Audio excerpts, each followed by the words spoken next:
It's been a while since I've done a streetlight review or video in general, and the last two I filmed were really not the best, to be honest. So, since I live in a new house and I finally got around to actually setting this up, I now have an indoor pole set up here, which means I can display and make videos of my street lights, rain or shine, day or night, whatever, without any kind of issue.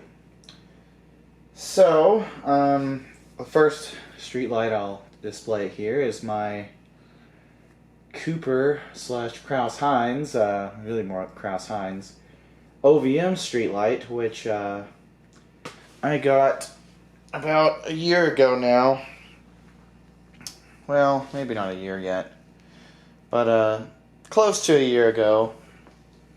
I got this from a local collector friend, and this came out of a glass manufacturing plant in Waco, Texas. I don't remember if this was indoors or outdoors. There were some streetlights that were actually indoors because they had built an addition to the building, and instead of taking the lights down, they just built around them and left the lights where they were, which is hilarious. I assume this was probably outside, although it is really clean on the outside, but it's not that surprising really. It had a wasp nest in it that's obviously dormant, so probably was outside, if I had to guess. But this was 400 watt high pressure sodium when I got it, and I wanted to keep it that way actually because even though these are childhood in both lighting types, I thought it would be cool to leave it sodium since everything else I have is pretty much mercury. But the ballast wasn't cooperating with me. It had shorted itself to the housing, and it wouldn't even light up. So it would be non-functional, but when you touch it you get shocked. So I didn't have any spare 400 watt sodium ballast, but I did have a 250 watt mercury ballast on hand, so that's what I put in here for now. So, do a little walk around here. Obviously this is a more modern quote-unquote fixture, even though now the release year of this was 38 years ago, 1986, and the discontinuation year of 1995 was 29 years ago. So it's really vintage if we're honest with ourselves. A lot of people don't want to accept that, but let's be honest, it really is. So this was the continued evolution of the OV25, of course. The predecessor to this was the 4th generation OV25 with the exposed slip fitter and the more boxy kind of profile, which this sort of embodies the boxy look in the front. It has the same kind of curved boxy end, but it also kind of retains a little bit of the older OV25 silhouette with its own kind of Cooperized twist to it. So it's a very interesting fixture, and something I did not know until I got this was Cooper, Crouse Hinds, whatever. I guess really in this time it was designed by Crouse Hinds. They did a textured powder coat finish on these for some reason, and they still do that to this day, I've noticed, with their current offerings. And it still retains the Westinghouse glassware, the Westinghouse glassware and latch. It does incorporate a more traditional, standardized, for today anyway, hinge design where the door is easily removable, which is good and bad. Obviously it's bad when somehow this latch, which really doesn't ever open by itself, gets open, the door can possibly, swing back and fall off. But that rarely happens to these, so... So it's open. I've not cleaned it really. Just didn't feel like doing that. So it is a little bit dirty, but it's honestly not bad. So here's the reflector itself, it's still the OV25 reflector. There's really no change to it. Looks just like the one in my second generation OV25. The gasket, of course, is kind of a felt fiberglass deal, just like OV25's. It even brings the, I guess this is probably a better angle. Not really. One moment. There you go. It brings back the second generation OV25 and OV15 and OV50 Westinghouse reflector tab design for easy removal. The third generation, I don't know about the fourth, but the third had a little wire instead of this strap, this flat strap. So yeah, pretty cool. I actually adjusted the socket to compensate for the arc tube obviously being smaller. So I centered the lamp better in the optics. That's the adjustment for the socket. A little bit different than the second generation and third generation stuff from Westinghouse, which I believe those were this interesting little kind of hose clamp almost. That's how those were used. There is the advanced mercury vapor ballast right there, and the capacitor mounted where the capacitor would be in the factory mounting spot. And one of the cool things about these OVMs is that they actually retain the Westinghouse style terminal block made out of porcelain, which is cool because no one else did that. Everybody else used stupid plastic garbage for terminal blocks after a certain point. In fact, even in like the 60s and 50s, some companies like GE had such a thing on their fixtures, a plastic terminal block. So overall, this is a pretty well-made fixture. It's good size, good thickness of casting. And here are the two little tags. We have the Crouse Hinds tag right there. And then we have the little ballast wiring diagram tag inside.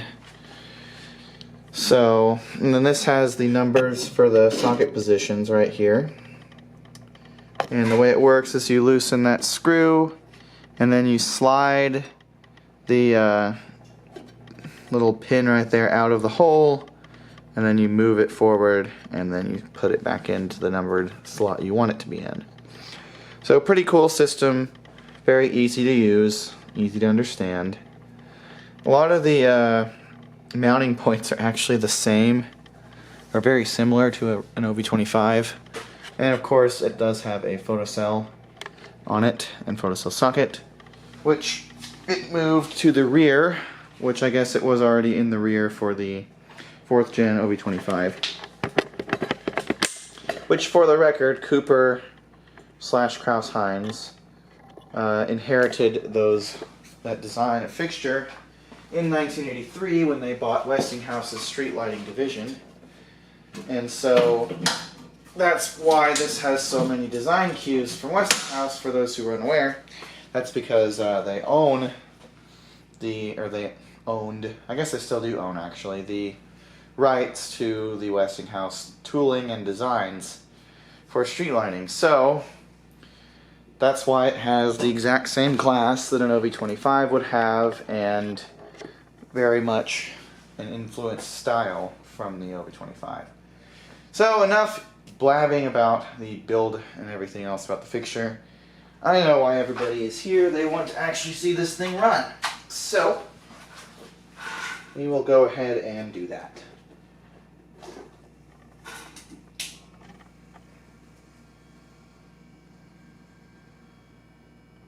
That is the first ever startup of that lamp, which is a DeMar ED28 clear 250 watt bulb. I would like to get some older clear lamps, but for now, ouch, that hurt. For now, this is what I will have to use, because that's all I have. Which it doesn't bug me really, because DeMar is a good brand in my opinion, and from my experience, course, nothing beats a lifeguard or old Sylvania or whatever, but as far as modern lamps go, DeMar seems to be pretty decent. Although some people disagree, I disagree with them, because you're never going to get something like a lifeguard or old Sylvania lamp again, or Norelco or whatever. So at least some companies are trying to make as much of the mercury lamps as possible, and at the moment, DeMar actually makes the most mercury vapor lamps of anybody. So they're pretty cool in my book because of that alone. They even make all the different reflector shapes, because the only other company who really made that until recently was Iwasaki, which are now no longer making mercury vapor lamps due to the law in Japan. So it's called eye lighting too. That's what they go by in the rest of the world, but their real name is Iwasaki Electric, or Iwasaki. I guess it's probably Iwasaki since they go by I. Maybe that might make sense.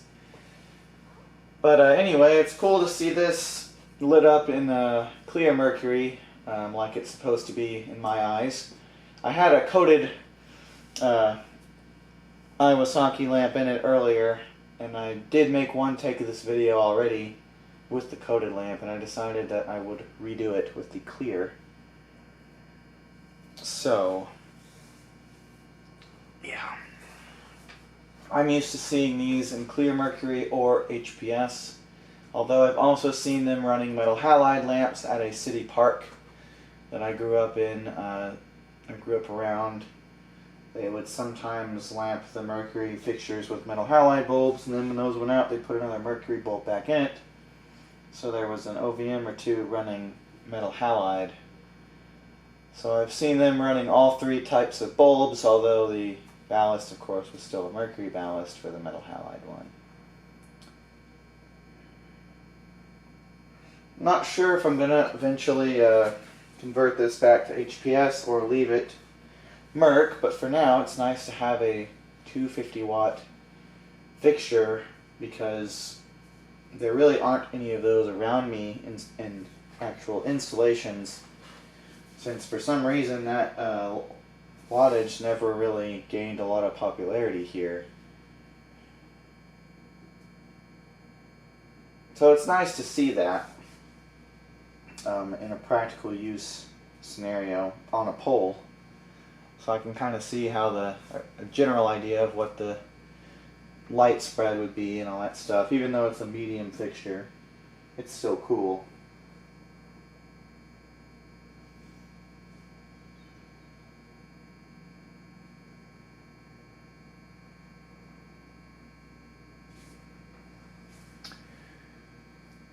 It's definitely getting close to full brightness now.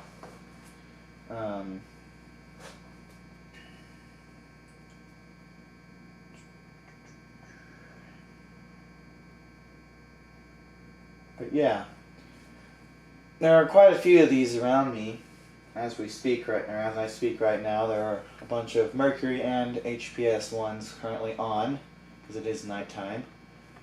So I'm glad that I still get to see these in around on actual poles, because it seems that nationally these and a lot of other fixtures are becoming less common. These were already kind of uncommon mercury vapor fixtures because they came along when sodium became the standard of a lot of places. So most places, they never installed anything but HPS. Examples of these. Here we had both, and they were never used, as far as I've seen, in a lot of new installations. They were generally a replacement of something, be it a full street or full city change-out fixture from mercury to sodium, or a spot replacement mercury fixture, or a knockdown replacement mercury fixture. And also they were used as knockdown replacement sodium fixtures for slightly older sodium setups that got knocked over. So at least I can't think of anywhere that truly used these in a large massive installation as the original fixtures, besides a few freeways. But as for city streets, I don't think they were ever used that way here.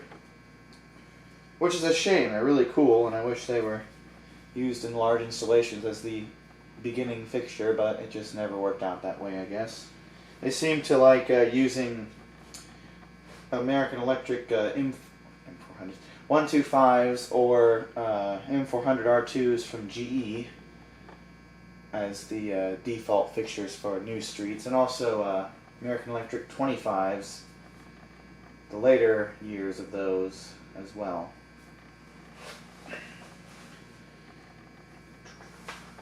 Oh man.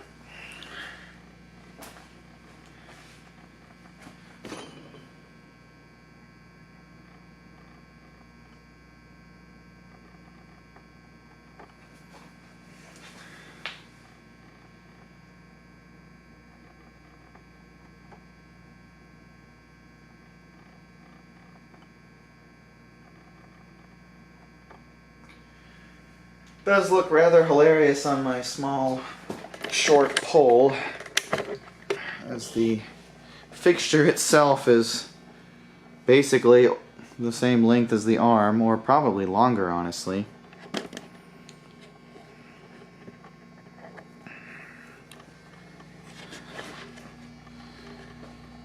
This is definitely one of my favorite fixtures. I don't think I mentioned that earlier, but I've always liked how these looked. And like I said, growing up, these things were everywhere, and they still are. In fact, almost all the ones I grew up seeing are still around. So it's pretty cool to actually have one. I hope to get one that's genuinely mercury vapor someday. Preferably one of the ones I grew up seeing. That would be pretty cool. That way I can make this sodium again, because then I'd have both versions. I would actually like to see this in high pressure sodium, even though it's not my favorite lighting type, which some people will roll their eyes and groan and be upset with me for some reason for having a preference, but really I just, Even though that was one of the first, well, it was the first street lighting type I saw as a kid, since I grew up in a town where they had already changed everything out to sodium. Once I saw mercury vapor for the first time, I was sold. I mean, there was no going back. I didn't second guess anything. I was like, yep, that's my favorite. That color is awesome. So, I mean, it combines two of my all-time favorite colors together, blue and green. What's not to like about it?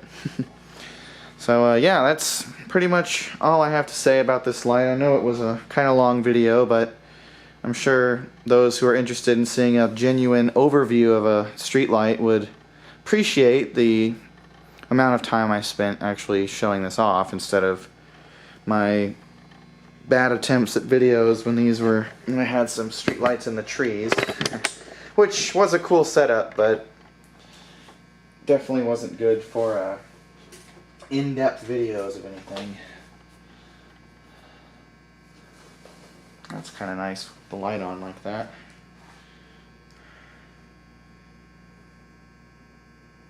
Gives it some nice contrast.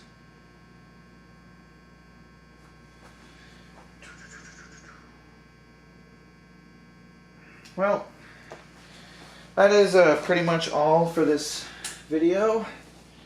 Hope you enjoyed, and thank you for watching. There will definitely be more of these to come, as I leave this poll up all the time.